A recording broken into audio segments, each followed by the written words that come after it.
All right, welcome back to it. My next guest is somebody I've talked to many times over the years, but just not in a bit.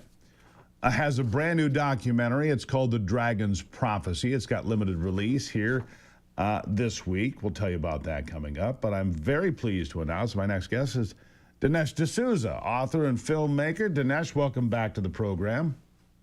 Steve, it's great to join you, and very excited about this new film. Well, tell us about it. It's got a provocative name, to say the least, The Dragon's Prophecy. Lay it out for us. The name that comes out of the book of Revelation, where in Revelation 12 it describes a dragon representing the devil going to war against a woman representing Israel, and the woman is pregnant representing a child or the Messiah. And so right away, you see that this is a departure from me. My earlier films have been entirely political. The topic has been America, the meaning of America in one way or another. This film takes into account October 7th, Israel, Hamas, radical Islam, and biblical archaeology, biblical prophecy. The general theme is that there is sort of a world behind the world. And in order to understand the very large and important current events around us, we need a kind of wider historical and even biblical perspective. So this is a film that kind of joins the political to the historic and also to the theological. You know, it as luck would have it, and I don't know if it's luck, Dinesh. As luck would have it, it happens to come out right now at a time when there is this revival, this eruption of faith in America in the wake of the public assassination of Charlie Kirk, which will be a month ago tomorrow. I don't think your timing could be any more prophetic, basically. I mean, the timing is remarkable, isn't it? Well, quite honestly, I did time it to go with the second anniversary of October 2nd. But you are right that I made the film. It takes you into some dark places. It actually begins with about 10 minutes of extremely riveting and never seen before, at least not by the public, footage of October 7th. So I put you right on the scene. I then go into some of the kind of almost demonic influences that are, I think, alive in the world and in our culture. But the film ends on a very uplifting note of spiritual revival. And so in that sense, it fits beautifully. I want this film to be part of not just a national, but perhaps a global revival of faith, and specifically of the Christian faith. Yeah.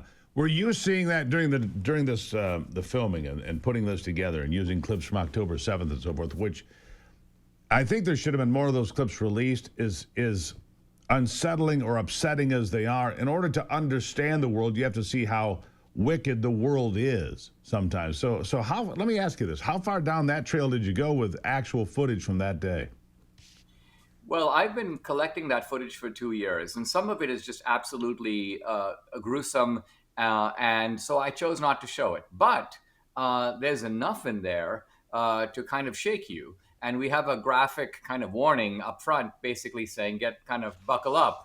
And just for the reason that you said, that I don't think, just as you couldn't really understand the Pacific War and World War II without Pearl Harbor, and you wouldn't understand what happened in Afghanistan in the early 2000s without 9/11. So here, you kind of have to begin, and I like to do this in my films, Steve. You know, in my earlier films, in 2000 Mules, I don't want to just lecture you about election fraud. I want to put you on the scene, show you a Dropbox in the middle of the night, and here's what happens. And similarly here, you are, in a sense, on a motorcycle with a GoPro. You're riding into the kibbutzes of Israel from the Hamas side. And why? Because Hamas is the one that took this footage. So it begins on the ground on October 7th, and then the film pulls back and takes the larger significance of all these events, making the case that October 7th, in a way, wasn't just another terrorist attack. It wasn't even just an historic event. It was a biblical event.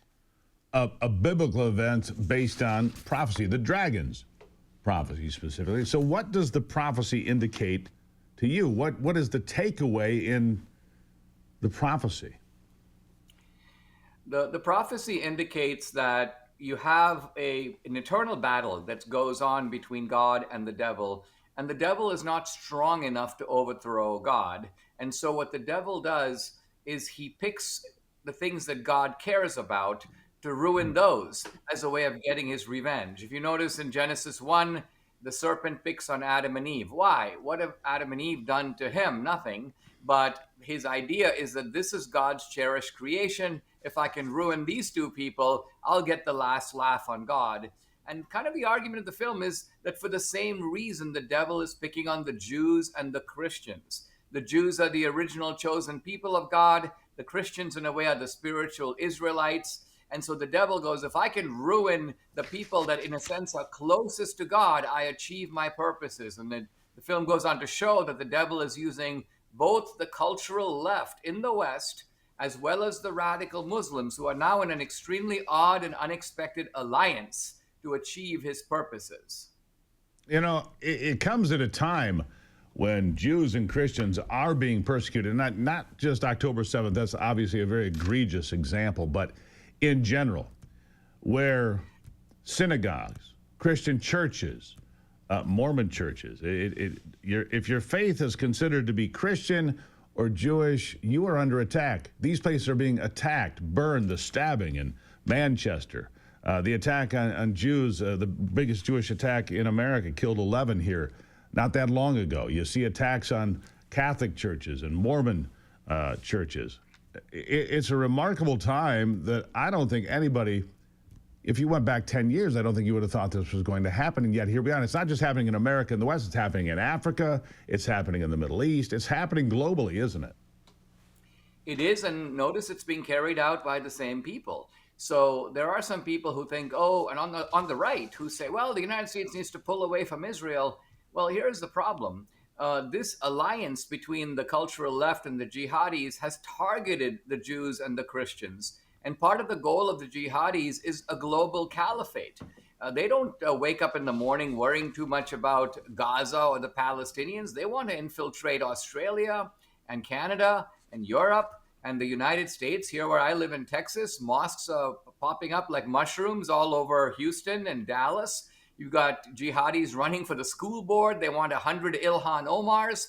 So we are kind of in this fight, which is a political fight, but it's. And how do you win that spiritual. fight? We've only got about 30 seconds left here. I'll give you the last word, but how do you win that fight? Honestly, Steve, I'm just going to direct people to watch this film because it's going to show you what to do. It's called The Dragon's Prophecy. And if I can give the website, it's Absolutely. The Dragons, plural, thedраgonsprophecyfilm.com. In theaters tomorrow night, just one more day. And then on Thursday, it goes to streaming and DVD. So go to the website, thedраgonsprophecyfilm.com. There you have it, thedраgonsprophecyfilm.com. Dinesh D'Souza, always an honor.